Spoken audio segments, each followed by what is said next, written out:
स्वागत है आपका एच एजुकेशन हिंदी में। इस वीडियो में हम लोग कंज्यूमर बिहेवियर के इंपॉर्टेंस को पढ़ेंगे। मार्केटिंग में कंज्यूमर बिहेवियर एक सेंट्रल रोल प्ले करता है, जिसके आधार पर सक्सेसफुल मार्केटिंग स्ट्रेटजीज बनाई जाती है। कंपनी को अपने टारगेट कंज्यूमर से कनेक्ट करने के लिए यह समझना जरूरी हो जाता है कि कंज्यूमर किस तरह से सोचता है और कंज्यूमर किस तरह से प्रोडक्ट का सिलेक्शन करता है, प्रोडक्ट का चुनाव करता है।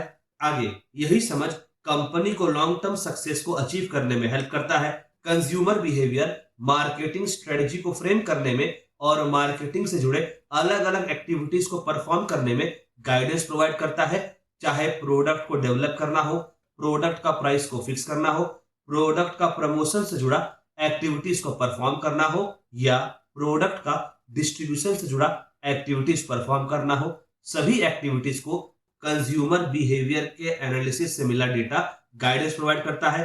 कंपनी को समय समय पर रिसर्च परफॉर्म करते रहना चाहिए और सिचुएशन के हिसाब से अपने आप को अडेप्ट करते रहना चाहिए, ताकि कंपनी कंज्यूमर के बिहेवियर और बदलते टेस्ट, प्रेफरेंसेस, चॉइसेस को अच्छे से समझ सके। चलिए आगे बढ़ते हैं और कंज्यूमर बिहेवियर के इंपॉर्टेंस को पढ़ते हैं। पहला है डेवलपमेंट एंड इनोवेशन। कंज्यूमर के बिहेवियर को स्टडी करने से जो इंफॉर्मेशन या डेटा कंपनी को मिलता है, कंपनी को प्राप्त होता है, उस डेटा की सहायता से कंपनी को एक आइडिया हो जाता है कि प्रोडक्ट को कैसे डेवलप करना है, प्रोडक्ट में कौन कौन सा इनोवेशन लेकर आना है। कंज्यूमर का प्रेफरेंसेस, डिजायर, प्रॉब्लम आदि से जुड़ा अंडरस्टैंडिंग को डेवलप करने के बाद कंपनी ऐसे प्रोडक्ट्स को डेवलप कर पाती है जो कंज्यूमर्स के नीड्स को सेटिस्फाई करता है।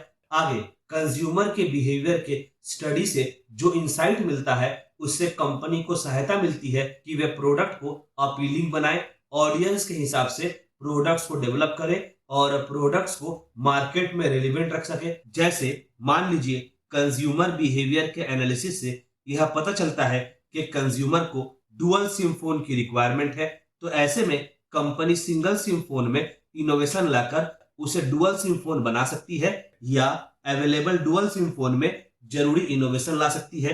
अगला इंपॉर्टेंस है segmentation and targeting. Consumer behaviour को प्रॉपर्ली एनालाइज करके कंपनी पूरे मार्केट को छोटे और मैनेजेबल सेगमेंट्स में आसानी से बांट सकती है।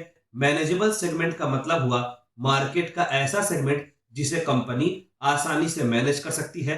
अब कंपनी मार्केट सेगमेंट को अच्छे से समझकर मार्केट सेगमेंट के अनुसार अलग अलग स्ट्रेटजीज को डेवलप कर पाती है, अलग अलग प्रोडक्ट्स को डेवलप कर पाती है। इतना ही नहीं, अलग अलग मार्केट सेगमेंट के अलग अलग नीड्स, प्रेफरेंसेस और बिहेवियर्स को समझकर कंपनी ज्यादा पर्सनलाइज्ड और इफेक्टिव मार्केटिंग कैंपेन और प्रोडक्ट को डिजाइन कर पाती है।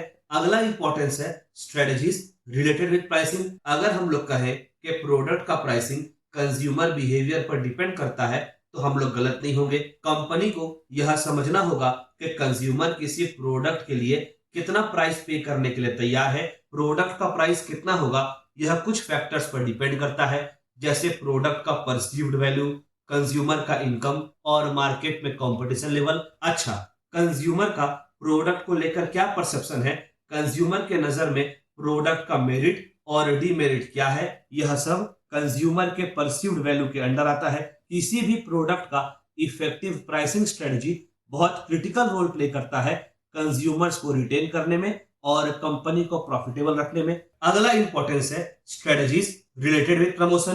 कंपनी को प्रोडक्ट का प्रमोशनल कैंपेन जैसे कि एडवर्टीजमेंट, सेल्स प्रमोशन आदि को टारगेट कस्टमर के हिसाब से फ्रेम करना चाहिए। जैसे अगर target customer, target consumer male है, तो फीमेल को ध्यान में रखकर एडवर्टीजमेंट या प्रमोशनल स्ट्रेटजी नहीं बनाया जा सकता। वहीं दूसरी ओर अगर target customer, target consumer female है, तो मेल को ध्यान में रखकर प्रमोशनल कैंपेन डिजाइन नहीं किया जा सकता।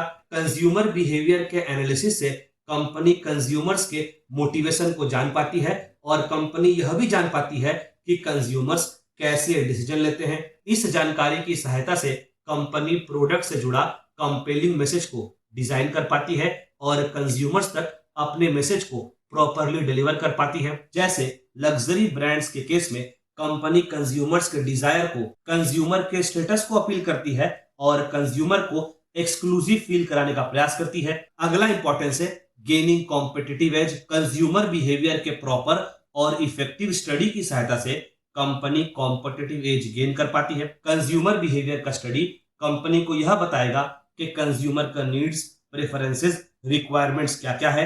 रेगुलर बेसिस में कंपनी कंज्यूमर्स को उचित प्रोडक्ट अवेलेबल करवाती है, तब उससे कंज्यूमर कंपनी से सेटिस्फाइड रहता है। कंपनी पर कंज्यूमर्स का ट्रस्ट और लॉयल्टी बढ़ता है। दूसरी तरह से कहा जाए तो कंपनी लॉयल कंज्यूमर्स का बेस बना पाती है। इतना ही नहीं, कंपनी और कंज्यूमर्स के बीच में रिलेशनशिप भी इंप्रूव होता है और यही सब कंपनी को अपने कॉम्पिटिटर्स की तुलना में एज प्रोवाइड करता है और कंपनी कॉम्पिटिटिव एडवांटेज गेन कर पाती है। अगला इंपॉर्टेंस है चैनल्स ऑफ डिस्ट्रीब्यूशन। असल में डिस्ट्रीब्यूशन चैनल्स बिजनेसेस या इंटरमीडियरीज का नेटवर्क होता है जिसके माध्यम से प्रोड्यूसर्स या मैन्युफैक्चरर प्रोडक्ट्स को कस्टमर्स तक पहुंचाते हैं। अगर हम लोग कहें कि कंज्यूमर बिहेवियर प्रोडक्ट के डिस्ट्रीब्यूशन चैनल को प्रभावित करता है तो हम लोग गलत नहीं होंगे। प्रोडक्ट का डिस्ट्रीब्यूशन चैनल को समझकर कंपनी यह जान पाती है कि कैसे और कहां प्रोडक्ट को अवेलेबल कराना है। कहने का मतलब हुआ कंपनी यह जान पाती है कि क्या प्रोडक्ट को रिटेल स्टोर में अवेलेबल कराना है या प्रोडक्ट को ई कॉमर्स के माध्यम से कस्टमर्स तक पहुंचाना है। अच्छा, प्रोडक्ट का डिस्ट्रीब्यूशन चैनल में सप्लाई चेन लॉजिस्टिक भी कवर होता है। सप्लाई चेन लॉजिस्टिक में प्रोडक्ट्स का स्टोरेज और शिपिंग को कोऑर्डिनेट किया जाता है। ट्रांसपोर्टेशन, वेयरहाउसिंग और इन्वेंट्री का नेटवर्क होता है सप्लाई चेन लॉजिस्टिक। अगला इंपॉर्टेंस है feedback and improvement. Consumer behaviour के एनालिसिस के माध्यम से कंपनी को वैल्यूएबल फीडबैक मिलता है।